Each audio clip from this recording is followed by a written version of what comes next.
اور میں اپنے کھاتے میں کوئی دوسرا وزیر اعظم نہیں ڈالنا چاہتا. تو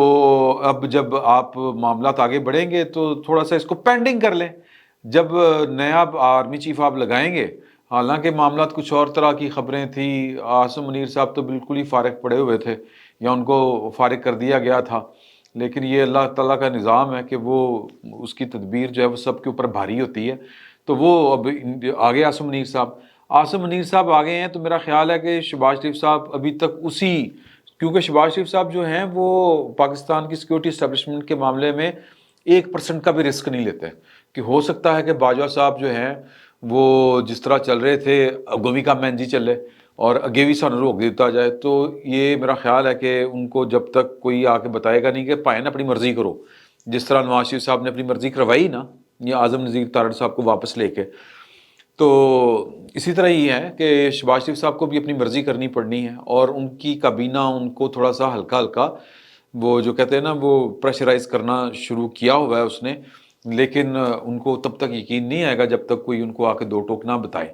اور اس طرح کے معاملات میں، اور جس طرح کے عاصم منیر صاحب کی شہرت ہے، عاصم منیر صاحب سے براہ راست یہ پوچھنا بھی ذرا مشکل ہو جائے گا شہباز شریف صاحب کے لیے، تو وہ آئیں بائیں شائیں ادھر ادھر کر کے یہ بات کریں گے. تو بہرحال کابینہ کے اجلاس کے بعد میٹنگ ہو گئی، نئے آرمی چیف نے اپنا عہدہ سنبھالنے کے بعد آج ان کا پہلا آفس میں دن تھا انڈیپینڈنٹ، وہ گئے اور انہوں نے صدر مملکت سے پہلے ملاقات کی، اس کے بعد وزیر اعظم سے ملاقات کی. اب اس ملاقات یہ رسمی سی ملاقات ہے، اور اس میں ظاہر ہے کہ جو پروفیشنل چیزیں ہوتی ہیں، جو اسٹریٹجک جو نوعیت کے جو معاملات ہوتے ہیں وہ وزیر اعظم کے ساتھ جو ہیں وہ ڈسکس ہوتے ہیں. 5 تاریخ کو اطلاع ہے کہ جو 5 دسمبر کو جو نئے آرمی چیف ہیں وہ آئی ایس آئی کے ہیڈ کوارٹر جائیں گے، اور آئی ایس آئی جو ہے اس کے ہیڈ کوارٹر جانے کا مطلب ہے کہ آپ نے جو اسٹریٹجک لیول کے اوپر فیصلے ہیں جو افغانستان، انڈیا، ایران، جو ہمسایوں کے ساتھ، امریکہ کے ساتھ، چین کے ساتھ، یہ ظاہر ہے کہ یہ پالیسی وہیں سے پہ تیار ہوتی ہے آئی ایس آئی میں اور وہیں سے چلتی ہے. پرائم منسٹر آفس جو ہے وہ یعنی پچھلے 2 ادوار میں تو بالکل ہی فارغ ہوا پڑا تھا. تو یہ اب دیکھتے ہیں کہ وہ کیا فیصلہ کرتے ہیں، کیونکہ میں اسی جانب آؤں گا کیونکہ یہاں سے ایک خبر اور نکل رہی ہے، اور وہ ہے کہ انہوں نے افغانستان کا معاملہ بھی ڈسکس ہوگا، طالبان کا معاملہ بھی ڈسکس ہوگا، اور طالبان کے معاملے کے اوپر عمران خان صاحب اور جنرل فیض کے نیکسس جو تھا، وہ جو گٹھ جوڑ تھا، وہ بڑا پیچیدہ صورتحال اختیار کرتا جا رہا ہے. تو شہباز شریف صاحب نے جو ابھی تک گھڑی کے معاملے کے اوپر یا آپ کہہ لیں کہ فارن فنڈنگ کے معاملے کے اوپر عمران خان صاحب کے خلاف کسی قسم کی کارروائی نہیں کی، تو افغانستان کے معاملے کے اوپر وہ ان کے خلاف کس طرح جا سکتے ہیں، کوئی انکوائری کس طرح انیشیٹ کروا سکتے ہیں. یہ بڑا مشکل کام ہے کیونکہ اس میں جنرل فیض صاحب کا بھی نام آ رہا ہے. تو جنرل عاصم منیر صاحب جائیں گے جب آئی ایس آئی کے ہیڈ کوارٹر 5 تاریخ کو، تو انہیں ایک نقشہ بھی پیش کیا جائے گا. مجھے لگتا ہے یہ نقشہ ہے وہ والا جو آپ کی اسکرین کے اوپر نظر آ رہا ہے. یہ نقشہ افغان جو طالبان ہیں جہاں کا دورہ جو ہے افغانستان کا اس وقت ہماری جو اسٹیٹ منسٹر ہیں فارن افیئرس ہنا ربانی خیر وہ کر رہی ہیں، اور اس دوران افغان طالبان نے ایک نقشہ جاری کر دیا ہے. آپ حساب لگائیں کہ لیول چیک کریں کہ ہم گڈ طالبان بیڈ طالبان کی وجہ سے دنیا سے پھینٹ کھاتے رہے. ہمارا وزیر اعظم جو تھا وہ اس کو عظیم فتح قرار دیتا رہا جب انخلا ہوا امریکہ کا، اور ہم ان کی دنیا بھر میں وکالت کرتے رہے. وہ ایک طرف طالبان تحریک طالبان پاکستانی کے ٹی ٹی پی کے وہ میزبان بھی ہیں، اور ان کو کہتے ہیں ہم روک بھی نہیں سکتے، ہم صرف مذاکرات کروا سکتے ہیں آپ کے. تو وہ ہمارے اوپر حملے کرنے کی پلاننگ کر رہے ہیں. اور جنرل فیض صاحب وہ شخصیت ہیں جنہوں نے یہ جو فاٹا والا ایریا ہے، سابقہ فاٹا کے پی کے کا علاقہ، وہاں پر ان کو آباد کاری کی اجازت دے دی ہوئی تھی، اور جس کی تصدیق جو ہے وہ کے پی کے اس وقت کے جو ترجمان ہیں گورنمنٹ کے بیرسٹر صاحب وہ بھی کر رہے ہیں. اور وہ کہہ رہے ہیں کہ جی طالبان کے ساتھ لڑا نہیں جا سکتا، ان کے ساتھ بھی نہ لڑیں، لیکن مذاکرات بھی کن بنیادوں کے اوپر کرنے ہیں، کن شرائط کے اوپر کرنے ہیں. اتنا بلیک میل عمران خان صاحب کے دور میں پاکستان کو کیا گیا ہے طالبان یا ٹی ٹی پی کے ہاتھوں، جس کی کوئی حد نہیں. تو بہرحال وہ ہمدردیاں، محبتیں جو جنرل فیض کی تھی، پتہ نہیں کون سی پالیسی تھی جو ہماری سمجھ میں تو نہیں آ رہی، اور عمران خان صاحب کی محبت جو ہے وہ اٹوٹ ہے. طالبان وہ افغانستان طالبان ہو، یعنی کہ جو پاکستان کے خلاف جا بھی رہے ہیں، اور جو نقشہ انہوں نے جاری کیا ہے جو میں نے آپ کو دکھایا ہے، اس میں پاکستان ادھا وہ لے گئے ہیں سر۔ یہ جو انہوں نے نقشہ جاری کیا ہے اس میں جو کشمیر ہے وہ اس کے دو انہوں نے ٹکڑے کیے ہیں، ایک یعنی گلگت بلتستان سمیت ایک ہندو کشمیر انہوں نے کہا ہے، اور دوسرا انہوں نے افغانی کشمیر کہا ہے۔ یہ آپ کو نظر آ رہا ہوگا، اس پر دیکھیں ذرا، نیچے اس کے آ جائیں تو گلگت بلتستان بھی گیا، اور اس کے بعد جناب منگورا، مردان، اور یہ جناب علی کوہاٹ، بنو، اور اسماعیل خان ڈیرہ، یعنی کہ اسماعیل خان ڈیرہ، ہم تو ڈیرہ اسماعیل خان کہتے ہیں، انہوں نے اسماعیل خان ڈیرہ لکھا ہے۔ اور پھر اس کے نیچے آتے جائیں پوری کی پوری پٹی، زوب، لورالائی، اور کوئٹہ، اور پھر کیا کہتے ہیں جی گوادر، یہ سارے کا سارا وہ لے گئے ہیں جناب۔ تو یہ آپ خود حساب لگا لیں کہ عمران خان صاحب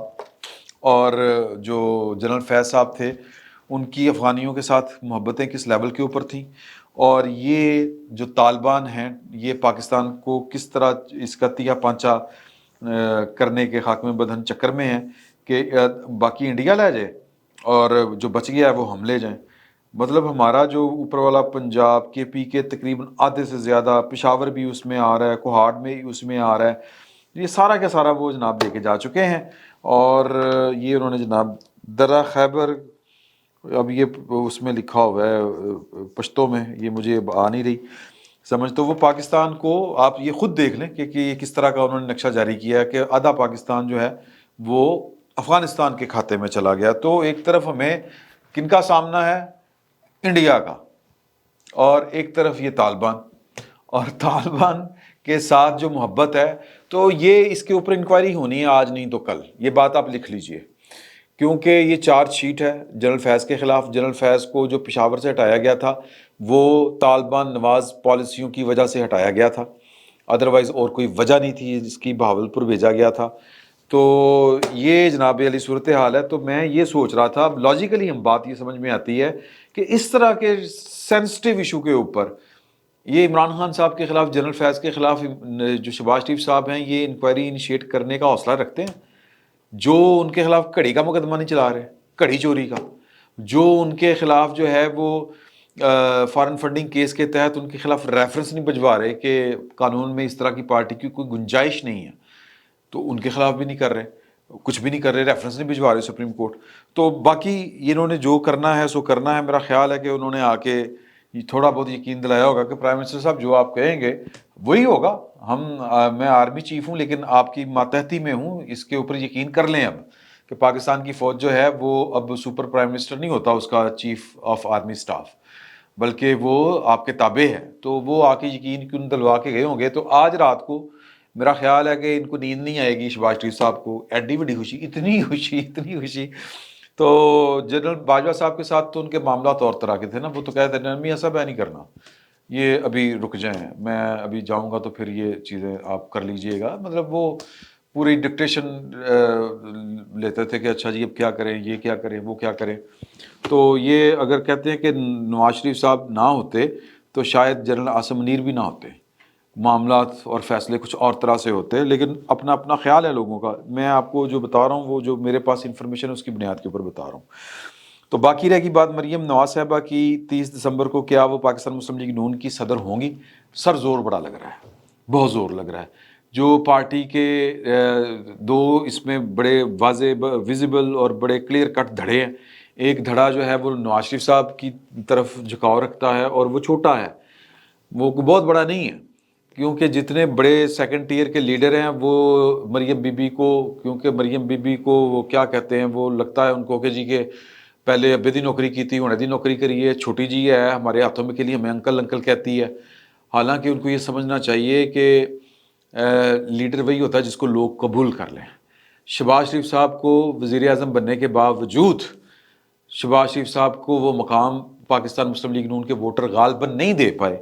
جو مقام مریم بی بی نے حاصل کر لیا تھا۔ تو اب ایک پارٹی میں یہ تھاٹ جو ہے وہ چلائی گئی تھی اور اس کے اوپر کام ہو رہا ہے کہ جی کہ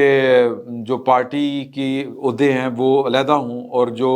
گورنمنٹ سائڈ کے عہدے ہیں، جو پارٹی کے لوگ گورنمنٹ سائڈ میں ہوں وہ عہدے علیحدہ ہوں، یعنی کہ وزیر اعظم جو ہے وہ اگر صدر بھی ہوگا تو وہ پھر مطلب کہہ لیں کہ ذرا تندئی کے ساتھ کام نہیں کر سکے گا.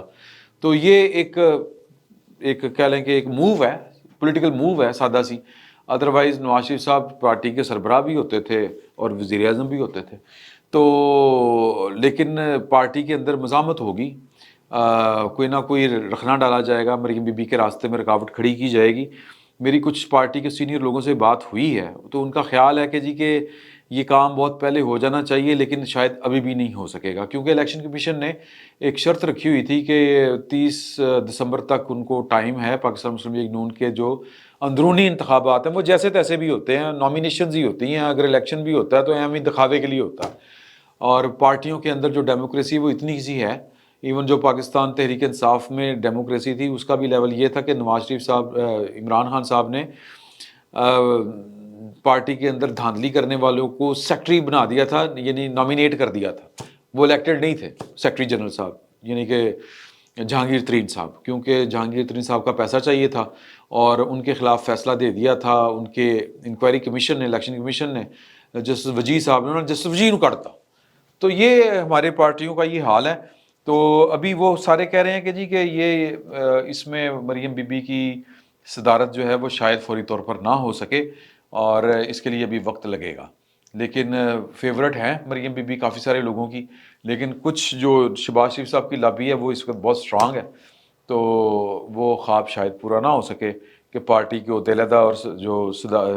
حکومت کے عہدے ہیں وہ علیحدہ. تو بہرحال وہ مریم جو ہے، وہ مریم بی بی، وہ میرا خیال ہے کہ وہ ڈیزرو اس لیے کرتی ہیں کہ لوگوں نے نواز شریف صاحب کی عدم موجودگی میں جو جھلک آتی تھی، گفتگو ہوتی تھی، جلسے ہوتے تھے، کراؤڈ آتا تھا، جتنا جلسہ چارج مریم کو دیکھ کے ہوتا تھا، لوگ جس طرح باہر آتے ہیں مریم کو دیکھ کے، وہ شہباز شریف صاحب کو دیکھ کے لوگ باہر نہیں آتے، نہ حمزہ کو دیکھ کے آتے ہیں. حمزہ صاحب تو منظر سے ہی غائب تھے. آپ دیکھ لیں نا کہ وہ وزیر اعلیٰ سے ہٹے تو اس کے بعد لبے ہی نہیں. تو اب دوبارہ کوئی آثار پیدا ہو رہے ہیں تو وہ پھر واپس آ گئے ہیں کہ جی کہ ہاں جی میں نے وزیر اعلیٰ پڑھاؤ. تو اس طرح نہیں نا ہوندا، میٹھا میٹھا ہپ ہپ اور کڑوا کڑوا تھو. تو تھو تھو اور ہپ ہپ کا جو کھیل ہے وہ چل رہا ہے. تو یہ جناب علی اب تک کی اپڈیٹس ہیں. تو فی الوقت اجازت دیں، بہت بہت شکریہ، اللہ حافظ.